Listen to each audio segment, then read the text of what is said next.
Hello, and welcome back to the channel where my background changes in every video. Today we're again going to be talking about gel overlays. I get so many questions about how I do my gel overlay. I talk a lot about the benefits of a gel overlay, like why I wear a gel overlay in this video here. So check that out if you have questions about gel overlays in general. There I am talking about a builder gel though. This video is actually about trying out a new product for gel overlays, a product I've used before but not specifically for gel overlays, which is Polygel. If you don't know what Polygel is, it's essentially a hybrid between builder gel, which is what I've used in the past. You've seen me use like a builder gel in a bottle for my gel overlay, and acrylic, which I've never used personally. It's more similar to gel in that it acts like a gel. It doesn't harden on its own. You cure it under a lamp and that's how you get it to harden. Whereas with acrylic, it kind of hardens as you work with it. Acrylic scares me a lot because of that. I have used polygel before. I actually have a video from not too long ago where I did a polygel set, and the way I did it then was using dual forms, which is, I would probably say, is the most popular way to apply polygel, but we're actually going to be just doing an overlay today, so we're not going to be doing an extension, ergo we don't really need the forms. So it's a bit of a different process than that, so if you're looking for something more like that, I'll pop it up in the corner over here if you want to check that out. I know a lot of people use polygel as a gel overlay, and a lot of y'all have been asking me if I ever do that or if that can be done. It totally can be done.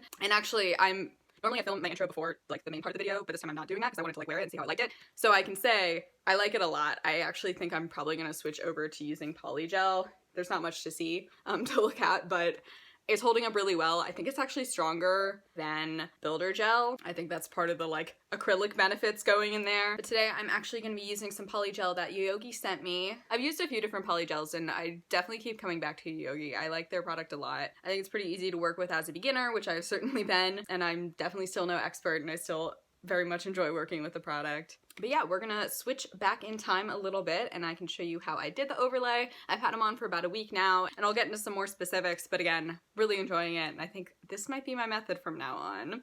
Alright, so here we go. As always, we're going to start off with prep. I'm actually going to skip most of that in this video because I've already talked about it a lot in my past two videos, so check those out if you need more information. But basically what you're going to want to do is make sure there's no dead skin or cuticle or anything like that on your nails. You can do this using a cuticle pusher or what have you, and then wipe it down, as you see me doing here, with an isopropyl alcohol wipe.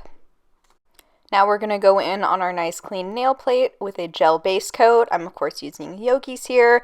It, as well as everything I use in this video, will be linked below, so check that out. So with polygel, you're going to get what's called slip solution. It basically is just a liquid that keeps the product from sticking to your brush, and you really only need a very little bit, so I actually just like to pour a little bit. You'll see the top here is kind of designed to only let a little bit drip out, and I'll just put it into the cap of the bottle. And then when I'm ready, I'm going to go in with my little polygel brush here, get a little bit, and then even wipe off the excess there. And then I'm actually just going to use the brush here and just grab the tiniest little bead of polygel out of this bottle here. I'm using the natural clear color from Yayoge. And then again, instead of using a form like I've done in the past, I'm actually going to take that bead and put it directly on my natural nail here. And so then again, this is the cool thing about gel products, is that you have absolutely no time limit. You can spend as long as you want to get it exactly in the right shape you want. So I definitely like to take my time here. I'm just going to keep going in with that brush and sort of pat and even drag a little bit and put it into place where I want it. And just know that if the product starts sticking to your brush, then it's time to go back into the slip solution and just grab a little bit more of that. But be careful, you don't want to get too much slip solution or it can make the product a little more difficult to work with. And I've talked about this in previous videos, but normally with, say, a polygel extension or any type of gel or acrylic extension, the shape is super important, and having a very specific shape. The important part really being the apex, which is a nice thick strong point right at the breaking point of your nail, so more or less right in the center, maybe about 2/3 down the nail. I've found that with my natural nails, even as they get fairly long, I don't need like a super thick apex to keep them from breaking. They generally stay pretty strong with just a relatively thin, even coat. But that's the kind of thing that you can obviously adjust to your own nails and how you know your nails act. If they're much more likely to break down the middle there, then you might want to build up a bit of an apex in the center here. I'm definitely going to do that a little bit, and especially once we get to filing, I can show you how I do that to some degree. But that's something you can definitely customize to your own nails and your own needs. But generally you want it to be pretty thin on the free edge there as well as near the cuticle. It just looks better, and you don't need quite as much strength and support there since it's not really going to break at those points. So now, since hindsight is 20/20, I can now tell you one mistake I did absolutely make when I was doing this original application, and I'll also show you how I fixed it after the fact. But I did get the product a little too close to my cuticle down at the bottom there. I'm not sure if you're really going to be able to see, but there are definitely points, maybe not so much on this nail that I'm showing you, but on some of the other nails where I got the product a little too close to my cuticle. And the main issue that you're going to have with that is lifting. So these nails did lift just along the cuticle a little bit, which is absolutely my own fault. Beginner mistake. I feel like it's a thing that happens. And I'll show you how I fixed it. But I will say, just be very careful not to let the product touch your skin. It's also generally good to not let any gel product touch your skin too. Over time, it can cause skin problems if you do it too much. So that's definitely something to be aware of. Again, we'll come back to that, but moving on for now, here is what the nails looked like before I started filing. So I went ahead and cured them there, and then we can go in with this Yayoge file. It's 100-180 grit, so that means there's a bit of a rougher side and a bit of a smoother side.